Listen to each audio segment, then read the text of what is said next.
Hello out there. And guys, today I was going through some stuff trying to get organized and set up to have a very good start to 2020. Get it started on the right foot. And one of the things that I went through and sorted through today was my knife graveyard. And a lot of that stuff in the knife graveyard is in front of you. There's a lot more to share with you as well. But what is a knife graveyard and why are we talking about it today? Well, my knife graveyard is just all of the pieces and blades and parts and scales and experimented on kinds of things that I have just lying around that probably will never be anything that gets put into my collection, but it's stuff that I don't get rid of, and it's just there, just a bunch of dead knives.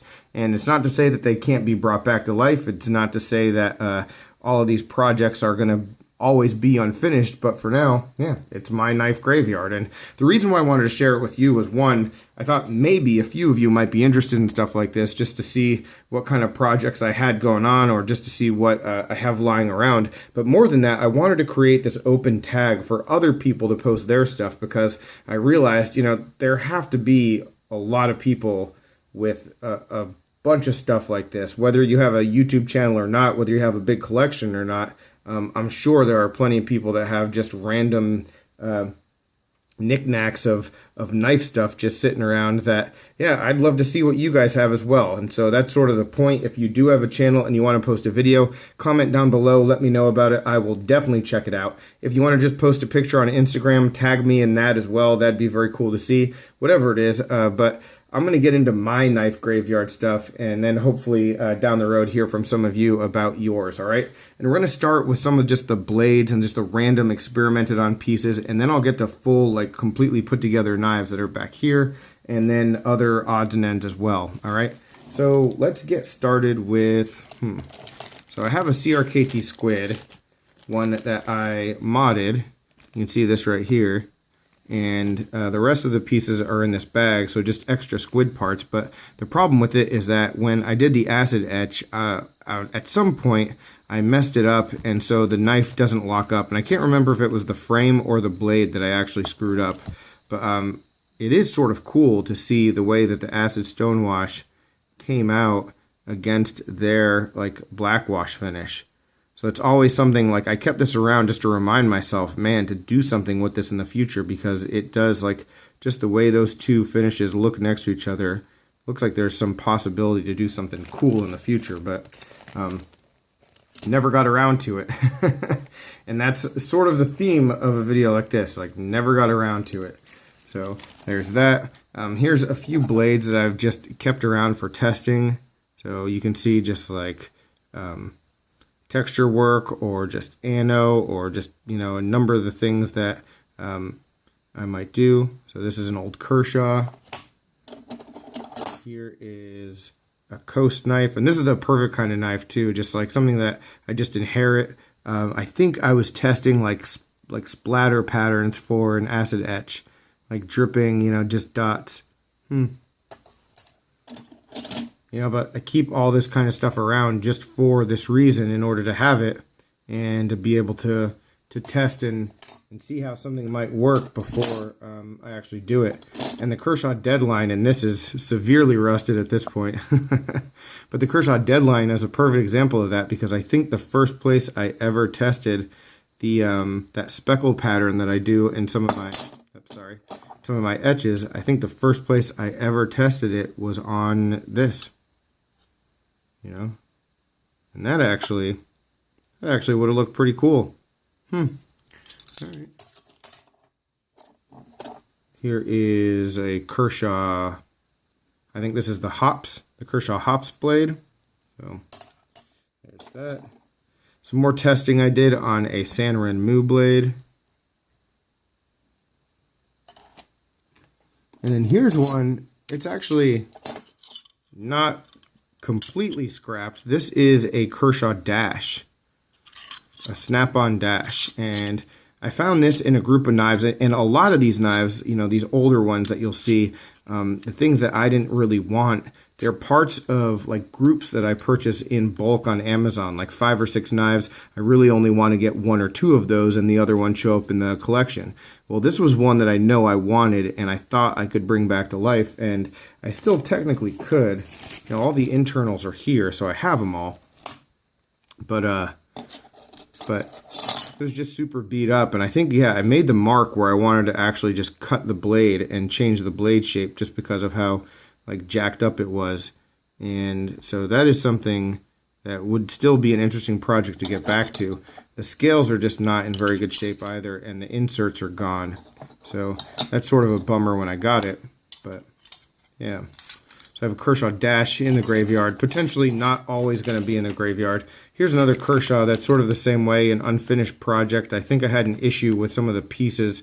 I screwed up taking this one apart, and I actually had to take some of the pieces from this Kershaw Vapor and put it on another Vapor, and so I just have an almost complete Vapor, and I don't remember exactly what the part is that I need, but it's missing. Here is a scale from a CRKT Ryan 7. You can see more testing and practice on this. More talk about a Ryan 7 in just a bit. Let's see what else we have here. There's another, oh, I think this is the Deadline blade that I practiced on. Yeah, okay. And then here is, this isn't even like an experimental, this is just sort of here. The CRKT Hammond Cruiser. I don't remember ever having this knife. So I don't know what the blade is doing here. I don't know. All right. So there we have that.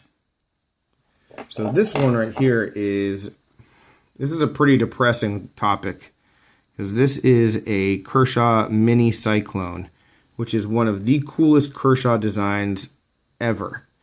The Cyclone is a great knife. It was really neat in that you're able to toggle between manual and assisted opening, and the rest of the pieces are in here.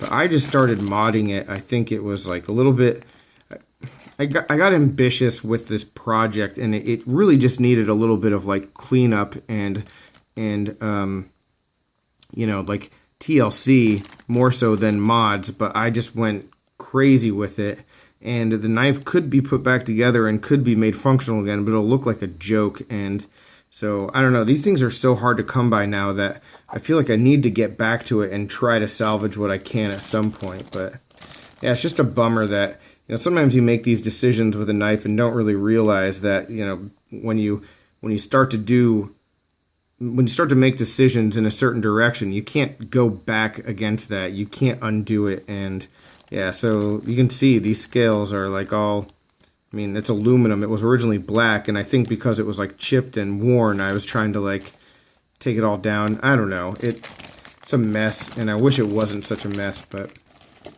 it's sort of what we have. Here is another, lots of Kershaws on this, as you can see. Here's an OD2, and this was one of the earliest OD2s that I ever had, and this is from years ago where the screws were stripped and I couldn't get them out, and so I actually just cut the scale to try to remove it. Dumb. So, I don't know, I'm just waiting on a random broken down OD2 to come across the world, and I could get that one maybe cheap and put, you know, that scale on here. So, who knows if that'll ever happen. It's been a couple years, hasn't happened yet. You know, so there's so many of these, well, maybe one day kind of projects. Maybe one day. And who knows if one day is ever going to happen. So, one other thing, and this is actually a really cool knife, and I've had this sitting around for a couple years, guys. This is a Buck Spitfire, and I got this, I think, in a trade. And you can see the hardware here, the tops of these screws, instead of stripping, the screws just ripped off. The screw tops just ripped off, and so the screw is actually in the scale, but there's no top, so it's just stuck. So I've always meant to send this into Buck and have them just take care of it, and I never have. And I pulled this knife out today, out of the box, and it is actually a pretty darn cool knife.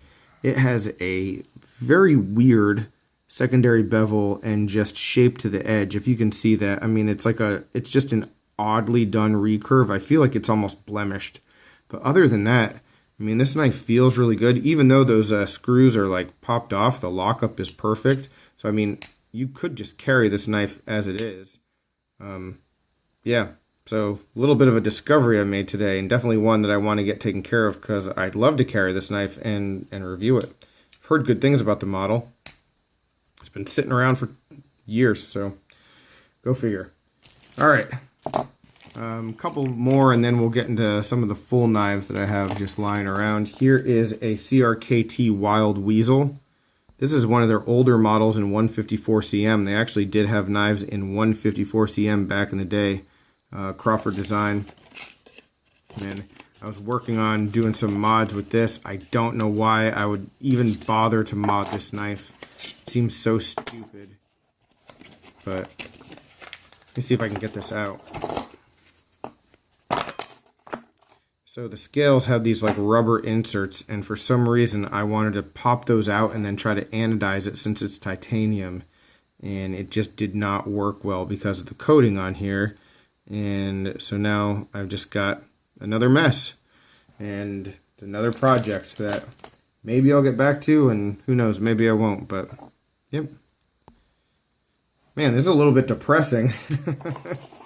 All right, let's get into some of the full knives now that I have just lying around that that might be interesting to you. So here's a cool one, actually. Here's a CRKT Ryan 7, and this knife is almost functional. It's almost good to go, except for the fact that it's got really poor lockup. And there might be a couple reasons for that. There might have been an error just in the mods that I did, as you can see here, maybe the acid etch and all that stuff. But what I really think it is that I had to, in order to do these mods, I had to get two different Ryan 7s, one that had tan scales and one that had black, in order to get all the different like parts, you know, that I wanted in order to do the mods that I wanted. Because I have like the thumb studs from one of the different variations, the scales from a different one. I think I used different liners too, and I'm just not sure that all of the stuff fit together that well. Maybe that's it. Maybe I just screwed it up. But I keep this knife because I actually, even though it was one of like the earlier things that I did, it came out pretty darn well. And like that that stonewash underneath the scales looks pretty solid. And then also the scale color going from green to like a black to back to green again. Maybe you can't see like the subtlety of that on video very well, but yeah, I was very proud of that when I finished it, and just extremely bummed that I had the lockup issues. So there's that one. Here's a buck, and this was in my collection video a while back, and I don't know how I came into this one, but it was heavily used before I got it, and you can see like the sharpening job on this blade is just like leaves a lot to be desired. It needs some work, and I just don't know that I'm ever going to be the guy to do it. So it's in the graveyard. So I don't know, maybe someone could get some use out of this at some point, and maybe I'll get to it in the future, but it's just one of those knives that it doesn't make sense to get rid of it, but I'm not doing anything with it. Here is a CRKT Razzle. I can never remember how to say this one, but this is a knife that I used and EDC'd for a long time. And I ended up being in a situation where I think I like pried with it. I did something that I shouldn't, and it just jacked up the lockup of this knife permanently, even with the secondary locking mechanism. I just wasn't comfortable carrying it anymore, and so I just turned it into a test knife. And this is just some weird wonky stuff, but just like random acid etches and just testing and just, you know, whatever I was thinking of doing with finishes and stuff, I used this knife for a time, and haven't gotten rid of it, but it sure ain't getting used again. Here is a fake Spyderco Tenacious. So there's that. Here's a knife that's actually just pretty good. It's a Coast knife. These are pretty darn inexpensive, and I wouldn't expect this to be like a great like long-term user as far as like edge retention, but I mean, there's nothing wrong with this knife at all. Nothing. Locks up just fine. Yeah. And another one that's sort of the same way is this. This is a Sheffield. I mean, it definitely has seen its day in the sun come and go, that's for sure, but lockup on this is great. So, yeah. Actually, a cool little knife. I sort of like this one. What else do we have? Here is, this is called a Master knives. So, sort of reminiscent of like buck style with this like lockback and like Bowie clip point kind of deal. Sort of heavy. Odd swell to the, look at that, it's a little odd bulge there, a little excessive, but all right. Then here's one that I actually want to find a home for at some point, because this is a perfectly good knife. This is a Jim Wagner Boker Plus kind of like rescue knife. And it does need a little bit of work. It needs to be cleaned up a little bit, but this is definitely a knife that someone could put to use, either like as an EMT, paramedic, that sort of thing. Someone who needs a knife that doesn't have a sharp point, but has a seatbelt cutter and a glass breaker, all that sort of thing. So, so yeah, now that I've got it in the front of my mind again, maybe I'll find this one a home. Actually, sort of a cool knife too. And then here's the saddest one in the graveyard. This is the Benchmade Aries, the first Aries I ever picked up. Arguably my favorite Benchmade design, and if it's my favorite Benchmade design, it's one of my favorite knife designs, period. And the problem with it is that the blade is just not really salvageable.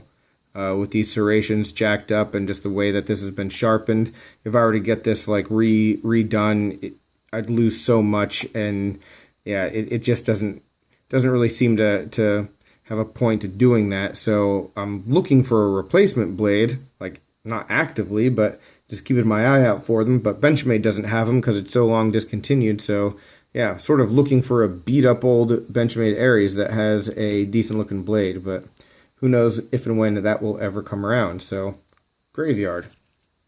A couple more things. Here's one that I showed on Instagram. This is the Tac Force